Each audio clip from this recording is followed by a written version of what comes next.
आह ठंडी पाल, आह ठंडी पाल।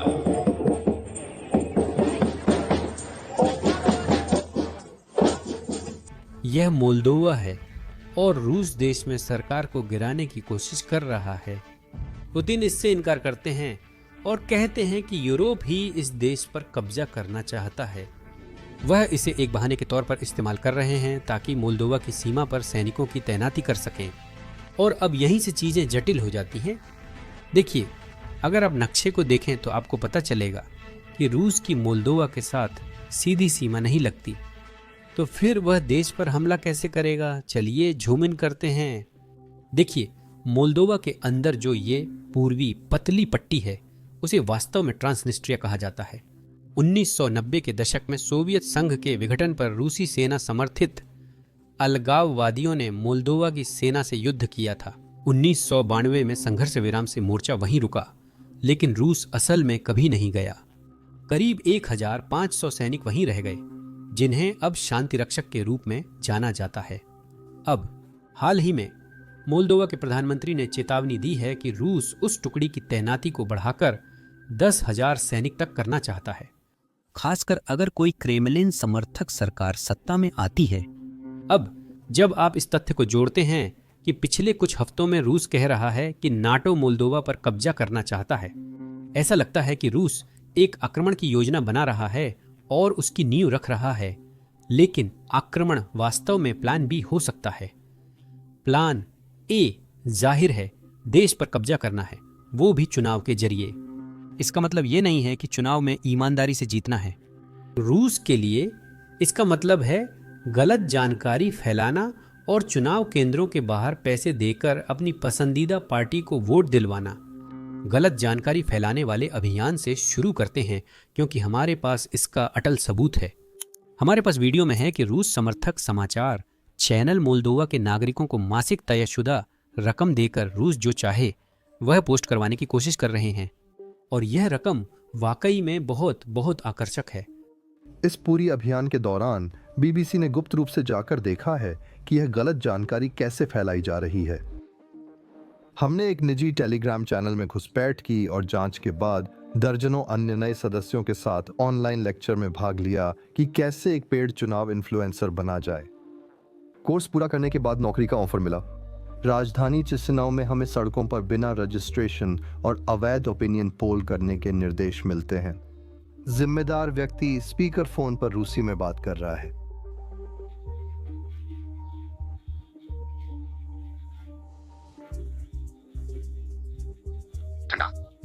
LGBT जो अपना सुख बनाना चाहते हैं, अपनी जिंदगी वैसे जीना चाहते हैं जैसे वे उसे देखते हैं, न कि जैसा कोई बाहरी बहुसंख्यक या बाहरी विचारधारा उन पर थोपती है। और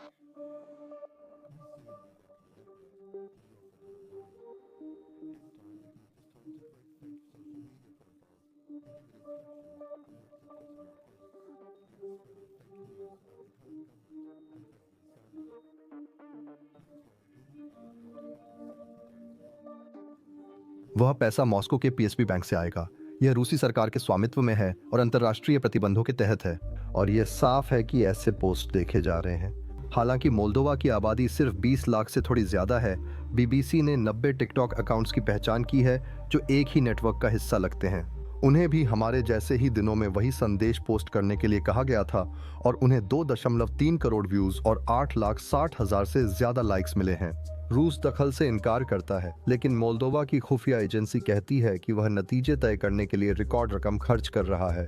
अब मैं चीजों को बस एक नजरिए में रखना चाहता हूँ। $170 प्रति माह ज्यादा नहीं लगता, लेकिन यह भी एक ऐसी चीज है जिसके लिए आपको सिर्फ फर्जी सोशल मीडिया प्रोफाइल बनाने और वही पोस्ट करने के लिए पैसे दिए जा रहे हैं जो रूस चाहता है कि आप पोस्ट करें। और जैसे कि यह पहले से ही आसान नहीं था, $170 वास्तव में मोल्दोवा जैसे देश में बहुत ज्यादा है, जहां लोग सच में जीवन यापन के संकट का सामना कर रहे हैं। देश में औसत वेतन लगभग $300 से $400 के बीच है। इसका मतलब है कि सिर्फ हर दिन कुछ पोस्ट करने के लिए $170 आधे से भी ज्यादा है। अब जो चुनाव रविवार को हो रहा है वह एक संसदीय चुनाव है, और यह दशक के अंत तक मोल्दोवा में आखिरी बड़ा चुनाव है। तो रूस सच में पूरी ताकत झोंकने की कोशिश कर रहा है। अगर प्री ईयू गठबंधन जीतता है तो उन्हें ईयू समर्थन से 23 अरब डॉलर मिलेंगे। लेकिन जाहिर है उनकी जीत रूस को उकसाने का खतरा पैदा कर देगी, जो अब ट्रांसनिस्ट्रिया में सेना इकट्ठा कर रहा है। रूस ने ऐसा कुछ पिछले साल ही करने की कोशिश की थी, जब देश में राष्ट्रपति चुनाव और एक ईयू जनमत संग्रह हो रहा था। मोल्दोवा के अधिकारियों के अनुसार रूस ने चुनाव खरीदने के लिए लगभग 200 मिलियन डॉलर खर्च किए थे। यह मोल्दोवा की जीडीपी का लगभग 1% है। असल में हमारे पास ऐसे वीडियो हैं जिसमें रूसी एजेंट चुनाव केंद्र या मतदान बॉक्स के पास लाइन में खड़े लोगों को 5-10 डॉलर बांटते हुए दिख रहे हैं। विल, क्या आप मुझे बताएंगे कि उन्हें आपको कितने पैसे देने थे? वे उन्होंने कहा 1000 रूबल। वोटिंग के लिए, सही है? हाँ, कौन वादा किया था वो एक आदमी? वो चला गया। उसने कहा था कि वो वापस आएगा, लेकिन अभी तक नहीं आया। कौन? के लिए तुम्हें किसे वोट देना था? नहीं बताना चाहती क्या? उसने क्या कहा? जनमत संग्रह में तुम्हें वोट कैसे देना है? पहले बोले 500 रूबल देंगे, फिर यहाँ आदमी ने 1000 कहा। क्या आप ट्रांसनिस्ट्रिया से हैं? हाँ। क्या आप में से कई लोग यहाँ पैसे के लिए हैं? मैं और वह, और फिर 3 और लोग आने वाले हैं। कैसे? क्या आपको वोट करना है या बस हिस्सा लेना है? हमने वैसे ही वोट किया जैसा बताया गया था। किसके लिए नहीं बताऊंगी। यूरोपियन यूनियन के लिए, हाँ या नहीं? बस ये मेरा निजी मामला है, मैं नहीं बताऊंगी। मेरा मतलब है चुनाव खरीदने का इससे खुला तरीका और क्या हो सकता है। और मैं तो सोच भी नहीं सकता कि रूस इस बार क्या करने की कोशिश करेगा, जब उन्हें लगता है कि यह दशक खत्म होने से पहले मोल्दोवा को प्रभावित करने का उनका आखिरी मौका हो सकता है। तो जाहिर सवाल उठता है, रूस को इतनी छोटी सी देश मोल्दोवा की इतनी ज्यादा चाहत क्यों है? खैर, क्रेमलिन के लिए यह एक बहुत बड़ी कीमत है। सबसे पहले भूगोल की बात करें तो मोल्दोवा यूरोपीय संघ के सदस्य देशों जैसे रोमानिया और युद्धग्रस्त यूक्रेन के बीच में स्थित है।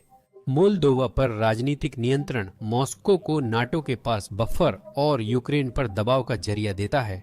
ट्रांसनिस्ट्रिया के अलगाववादी इलाके में, जहां रूसी सैनिक और एक विशाल पुराना एमओ पहले से ही मौजूद है, आपको यूक्रेन की सीमा पार किए बिना ही तुरंत दबदबा मिल जाता है। दूसरी बात, यह एक आदर्श हाइब्रिड युद्ध का मैदान है। मोल्दोवा छोटा, गरीब और विभाजित देश है। यहाँ नकद, मीडिया हेरफेर और कानूनी मोर्चों के जरिए जीतने के लिए बिल्कुल उपयुक्त जमीन है, टैंकों की बजाय। अगर यह रणनीति सफल रही तो इसे पूरे यूरोप में लागू किया जा सकता है।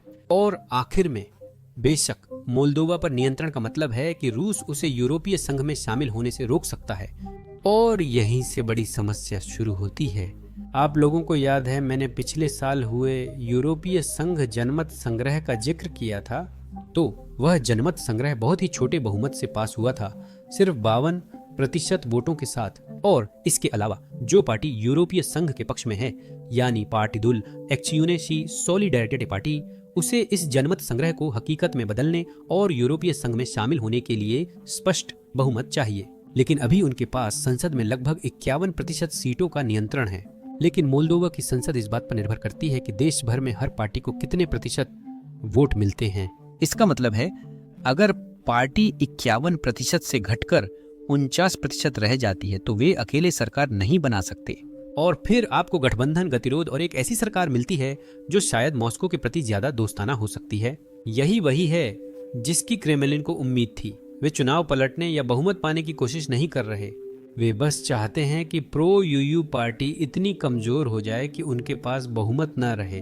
अब मोल्दोवा की आबादी छोटी है, सिर्फ 24 लाख, अगर मैं सही याद कर रहा हूँ। इसका मतलब है कि क्रेमलिन सिर्फ 10,000, 2,000 वोट ही प्रभावित कर सकता है। अपना प्रभाव इस्तेमाल करने का मतलब हो सकता है कि पार्टी अपनी स्पष्ट बहुमत खो दे। जैसे फुटबॉल में ये इंचों का खेल है और चुनाव रविवार को है। अब मोल्दोवा के लिए किस्मत अच्छी है और पुतिन के लिए बुरी। दुनिया ध्यान दे रही है और पुतिन के पास खुद के अलावा किसी को दोष देने के लिए नहीं है। मुझे नहीं पता आप लोगों का क्या है, लेकिन अगर रूस ने यूक्रेन पर हमला नहीं किया होता तो मैं इस चुनाव पर ध्यान नहीं देता। यह सब मोल्दोवा की सीमा पर ही हो रहा है। तो अगर पुतिन यूक्रेन पर हमला नहीं कर रहे होते तो उन्हें मोल्दोवा में आसानी हो सकती थी। लेकिन अब जब वह यूक्रेन पर हमला कर रहे हैं तो पूरी दुनिया पूर्वी यूरोप में हो रही घटनाओं पर ध्यान दे रही है। और संयुक्त राष्ट्र में मोल्दोवा चर्चा का केंद्र था। यहाँ हमारे पास राष्ट्रपति जेलेंस्की हैं, जो यह बता रहे हैं कि हमें यह सुनिश्चित करना होगा कि मोल्दोवा अवैध रूसी कब्जे के अधीन न जाए। मोल्दोवा एक बार फिर रूस के हस्तक्षेप से अपनी रक्षा कर रहा है। हम मोल्दोवा की मदद कर रहे हैं और रूस मोल्दोवा के साथ वही करने की कोशिश कर रहा है जो ईरान ने कभी लेबनान के साथ किया था। और वैश्विक प्रतिक्रिया फिर से पर्याप्त नहीं है। हमने यूरोप में जॉर्जिया को पहले ही खो दिया है। वहां मानवाधिकार और राज्य व्यवस्था की यूरोपीय प्रकृति केवल सिमटती जा रही है।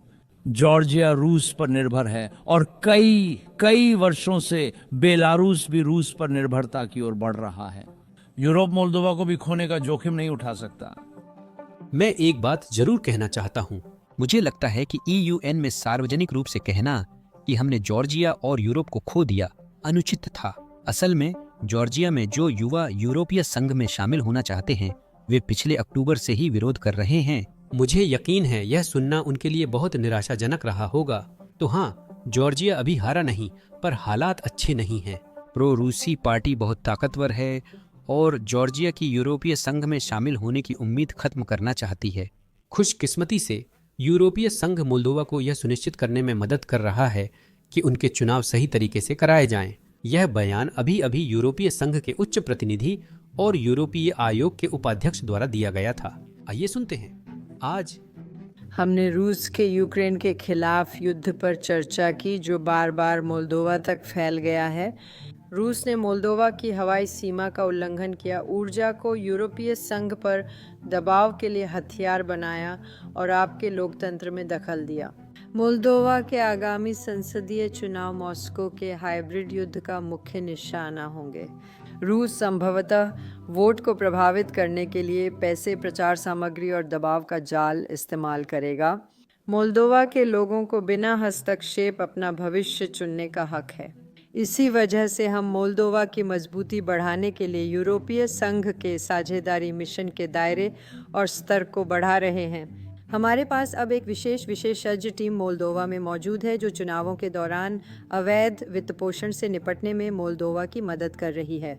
और हाल ही में हमने विदेशी हस्तक्षेप के खिलाफ मोल्दोवा की मदद के लिए विशेषज्ञों का एक समूह, एक हाइब्रिड रैपिड रिस्पांस टीम तैनात की है। आप अपने चुनावों की निष्पक्षता सुनिश्चित करने के लिए यूरोपीय संघ के समर्थन पर भरोसा कर सकती हैं। रूस के लिए मोल्दोवा बहुत लंबे समय से बहुत महत्वपूर्ण रहा है। 2020 में हमारे पास एक रूसी दस्तावेज गलती से लीक हुआ था, जिससे पता चला कि रूस के पास मोल्दोवा को अस्थिर करने की योजना थी। मूल रूप से उनका पूरा मकसद था कि यूक्रेन को 3 दिनों में या जैसा भी हो अपने कब्जे में लेने के बाद वे मोल्दोवा पर ध्यान दें। इस विशेष सैन्य अभियान के लिए पुतिन ने जो शुरुआती योजना बनाई थी वही चल रही है। और यह सिर्फ मोल्दोवा ही नहीं है जिसमें रूस शामिल रहा है। उन्होंने जॉर्जिया में भी इलाका कब्जा किया है और हम पहले से जानते हैं कि वे यूक्रेन में क्या कर रहे हैं। और यही मूल रूप से पुतिन हर उस देश में करना चाहते हैं जिसे वे रूसी प्रभाव क्षेत्र के अंतर्गत मानते हैं। यह वही बात है जिसके बारे में हमने जनरल बेन होजेस के साथ अपने पॉडकास्ट में चर्चा की थी। तो चलिए उनकी राय सुनते हैं।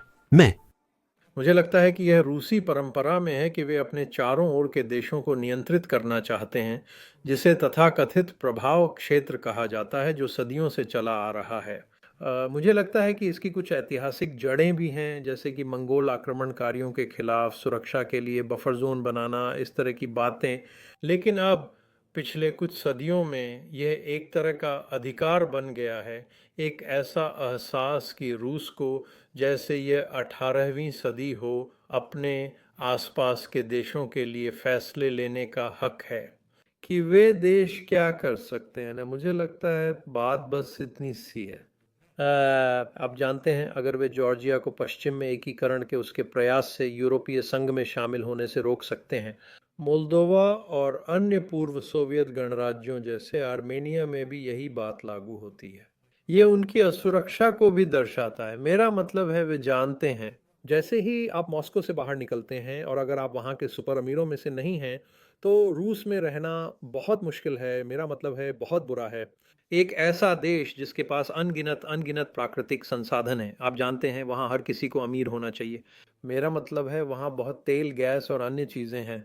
लेकिन भ्रष्टाचार की विरासतों की वजह से वहाँ के सभी लोगों को लाभांश नहीं मिलता, जैसे कि नॉर्वे या कनाडा या कुछ और देशों में मिलता है।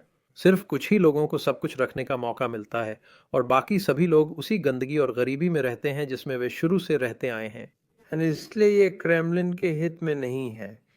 जब उनकी सीमा पर स्थित देश पश्चिमी देशों से जुड़कर बहुत समृद्ध होने लगते हैं, तो जैसे एस्टोनिया, लातविया, लिथुआनिया, 3 पूर्व सोवियत गणराज्य, पोलैंड और रोमानिया, पूर्व वार्सो संधि देश, आप जानते हैं अब ये सभी लोग यूरोपीय संघ की सदस्यता के कारण, वहाँ के आज़ादियों के कारण और बड़े देश इनमें निवेश कर रहे हैं। रूस की सीमा पर ही जीवन की गुणवत्ता औसत रूसी नागरिक की तुलना में काफ़ी बेहतर है और इसलिए पुतिन बिल्कुल भी ये बर्दाश्त नहीं कर सकते थे कि यूक्रेन, जिसे वे हमेशा अपना छोटा भाई या कुछ ऐसा मानते थे, आप जानते हैं वह, और मेरा मतलब ये दोस्ताना या भाईचारे के तरीके से नहीं है, बल्कि ऐसे किसी से है जिस पर वे हावी हो सकते थे। अब यूक्रेनी समाज खुला है, ये कहीं ज़्यादा सफल है, लोग अपनी क्षमता का उपयोग कर पा रहे हैं। देश यूक्रेन में निवेश के इच्छुक हैं। आप समझ सकते हैं कि क्रेमलिन अपने लोगों को समझाने की कोशिश कर रहा है कि रूस में ज़िंदगी इतनी ख़राब और यूक्रेन में इतनी अच्छी क्यों है।